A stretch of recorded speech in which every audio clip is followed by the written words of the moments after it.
بسم اللہ الرحمن الرحیم۔ السلام علیکم ناظرین۔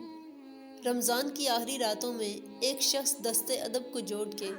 امام سجاد علیہ السلام کی خدمت میں حاضر ہوا اور عرض کرنے لگا، اے نواسۂ رسول، میں نے آپ کے بابا اور آپ کے دادا سے سنا ہے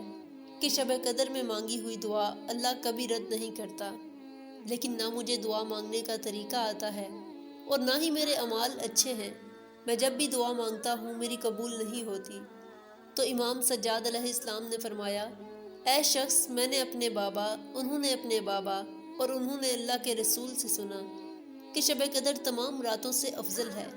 کیونکہ اس رات اللہ اپنی رحمت کے دروازے تمام انسانوں کے لیے کھول دیتا ہے اور آسمانوں سے فرشتے صدائیں دیتے ہیں کہ کون ہے جو آج کی رات اپنی مرادیں اللہ سے پانا چاہتا ہے۔ اللہ اس رات ایک سجدے کا ثواب 1000 گنا بڑھا دیتا ہے، تاکہ روز محشر میرے نانا کی امت کی عبادت کا ثواب تمام امتوں پہ باری رہے۔ یہ رات میرے نانا کی امت کے لیے ایک ایسا تحفہ ہے جس کی فضیلت کوئی بھی بیان نہیں کر سکتا۔ اگر اس رات اپنی دعائیں قبول کروانا چاہتے ہو، پریشانیاں ختم کروانا چاہتے ہو، تمام مشکلات آسان کروانا چاہتے ہو،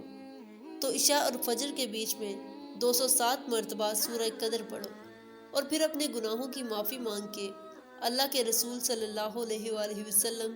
اور اس کی آل پہ درود بھیجو اور پھر اللہ سے اپنی دعا مانگو، چاہے وہ چیز تمہاری تقدیر میں ہو یا نہ ہو،